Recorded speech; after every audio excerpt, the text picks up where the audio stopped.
So what if the reason that your symptoms keep exacerbating, keep getting worse, and you keep having days where you can't seem to avoid the pain or the nausea or the dizziness or the vertigo or the joint stiffness? What if there was something that was a bit more in plain sight that was keeping these symptoms going? What I want to cover in this video is give you a way to look at things, a practical way to look at things that are going to help you start moving forwards in your ability to get your life back. Okay, this is for you if you are struggling right now with a chronic illness and related to chronic pain and a condition that's been going on for probably years, right? And you've been down the routes of visiting the doctors, seeing the specialists. Maybe there's been a bit of vagueness around what's actually going on, or you have got a diagnosis and it just doesn't, it seems like no matter what you do, nothing works. The people that I work with typically do not like the medication that they're on. It makes them feel dizzy and out of sorts, and all sort of brings on that brain fog too. So if you had been down that route, you've probably also been down the alternative route, right? Whether it's acupuncture, whether it's chiropractors, whether it's meditation, energy healing, Reiki. And if you've got to the point now where you are just almost at a point of despair and almost a sense of hopelessness and feeling frustrated, I get it, okay? This was the situation that I was in every single day in recovering from post-concussion syndrome. From late 2018, early 2019, all the way up till 2025. And as much as the treatments that we look for, you know, we're always looking for a fix. I remember every single time I would hear about a new form of treatment, a new modality, I would book in, right, pay the money, or even pay the money after a session. There was so many different things that I did. I remember placing a huge amount of, I suppose, emphasis on hoping that, okay, this one might be the one. This could be the one, right, that fixes everything. And my expectations were always let down.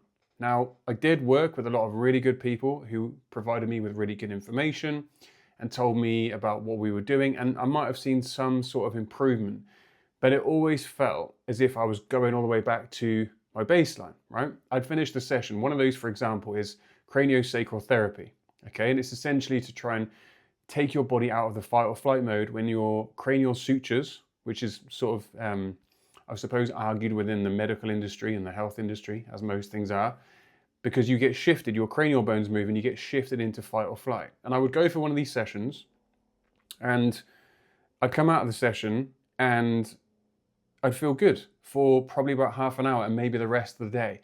But then the symptoms would come back, okay? And then I'd ruminate in it. I'd be so annoyed that this hadn't worked.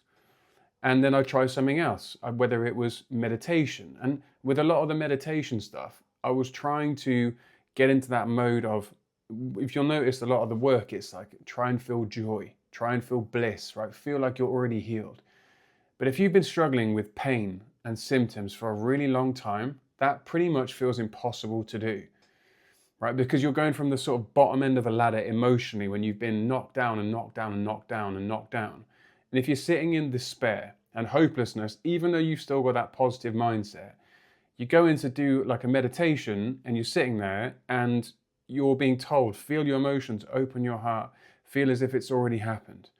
And you're trying to do it, right? You're forcing, you can feel yourself tensing, even though you know that's not what you're supposed to do.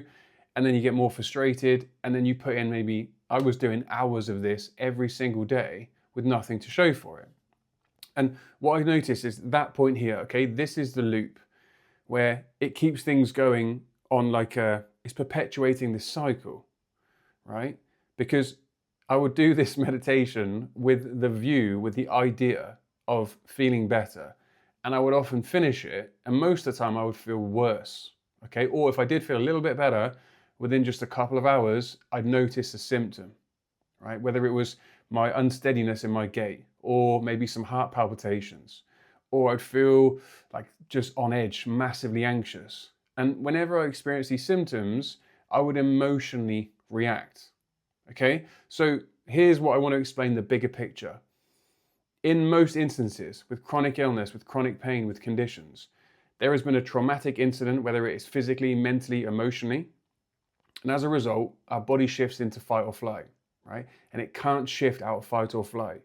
Now, with the people that I've worked with, there's like a timeline where there's multiple traumatic experiences and there's stressful scenarios in there too, okay? Whether it's related to grieving for someone, whether it's related to, it could be an injury, right? And then the pressures of going back to work after an injury, the work stress, relationship stress, right? The financial stress is also another one. So we get through this period of our life where we're battling away with our life and we've got all these aspirations, but we've been subliminally experiencing these stressful experiences for all of our life, right? And that goes all the way back to childhood, the beliefs that we picked up, where we were always perhaps on eggshells around our parents. We always felt like we weren't good enough. All of these things create a baseline where we're stuck in our survival mode, and that's called fight or flight, right? Which is one side of your autonomic nervous system. And we're not designed to be stuck in that side of our autonomic nervous system. It's no organism can constantly survive in a constant state of stress. There has to be reprieve. There's got to be time to relax. There's got to be time to recharge and recover. So what I'm saying is I want to show you the loop, okay? And just think about this. After watching this video, just have a think and see if you can notice this as well, okay? So as you're going about your day, see if you can catch yourself experiencing a symptom. So for a lot of the people I work with and a lot of people out there, I know it's pain, right? Because pain is constantly giving you input to tell you that something's wrong. So whether that's pain in a particular part of your body or general pain, notice when you feel it and notice the emotional reaction that you have, okay? Because this is the loop. We have the experience, we feel the pain, then we have the emotional reaction. So for a lot of people, it's frustration, it's anger, right? It causes that, right? There's the frustration. If you do that and you go through that process for long enough, then it turns into hopelessness and apathy, where it's a point of like, oh my goodness, like, will this just go away, right? If you've had quite a good spurt for a few days and then it comes back again, you then have that apathy and then the worry. You start thinking about your future again. You're like, I'm never going to be able to do this thing. I had all these aspirations in my life, and you go down the anxious route. And the point is, this loop is really not helpful in the slightest in supporting your body in recovering. Okay, and all this is that all those traumatic experiences and that chronic stress you've experienced have become our baseline.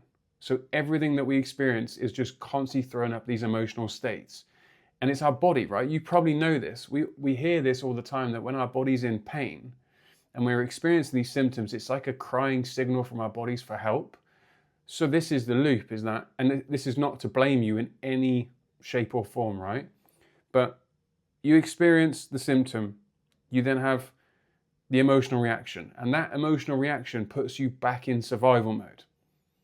If I feel anger right now, what does my body do? It produces adrenaline, it produces cortisol, my heartbeat starts to change, I sweat, my pupils dilate, I go back into survival mode. So I'm just keeping this loop going where I'm then causing more inflammation in my body, putting my body under more stress and increasing my symptoms. And then my symptoms show up again. And I experience my symptoms and then I react to my symptoms. I put my body into more stress and then my symptoms get worse. Do you see what I'm saying here? Right? And I'm not saying by any stretch that other forms of treatment are not helpful. That's not what I'm saying. But there is this underlying almost pathology that gets missed all the time, and we're never told about it. We know inherently, all of us know, and you all know this watching, we know stress is bad, right? If you keep putting someone under stress, eventually they break. I always use that car analogy. If you keep placing loads of pressure on your car and driving with your foot fully on the gas pedal, you don't let it cool at all, you keep hammering it, you're flying around corners, you're pushing it to its absolute limit, eventually the car starts to fall apart, right? And our body is the same. So if we keep going through this loop and we don't catch these emotional reactions, what it does is it starts to harm us. And the problem is the loop can feel like it gets stronger, okay? And the more this loop goes on, especially if you've had a lot of treatment and you've tried a lot of things, it creates this massive amount of skepticism in you, which I also had too. And I became more reluctant to try different treatments, which was not a bad thing because I had a lot more knowledge, so I could pick the things that I knew were actually relevant to what I was experiencing. But it's also not helpful, right? If we need to feel a sense of lightness, we need to feel a sense of hope. The key thing that we need to feel really though is a sense of momentum. Imagine right now if however you're feeling right now with your symptoms, if you just felt 1% better tomorrow, right, and you didn't revert back to the old baseline, from there, what if you felt 1% better than that the next day, and then another 1%, right? Within a week, that's 7% better. 2 weeks, 14%. Whole month, 28% better. And I know it's not that particularly linear with numbers, but that's how we move on. That's how we start to heal, right? So that is essentially the loop. This is the loop that we have to break. I really hope this just gives you a sense of what's been going on and how much our emotional reactions can feed the symptoms, because this is it. You experience the symptom, right? You notice the symptom, the pain, the dizziness, the headaches. You react to it, whether it's the anger, whether it is frustration, apathy, hopelessness, anxiousness, worry. That emotional reaction just bumps us straight back into survival mode. When we're in fight or flight, bumps up inflammation, our body can't heal, the symptoms get worse. And then we react to them again, and right, we keep going through this cycle. So have a little think of that. Just give this a go and just notice for yourself how much you pick up on your reactions to your symptoms. It's hugely important. It's at the core. It's our subconscious. It's what needs addressing. I really hope this video is helpful. Take care.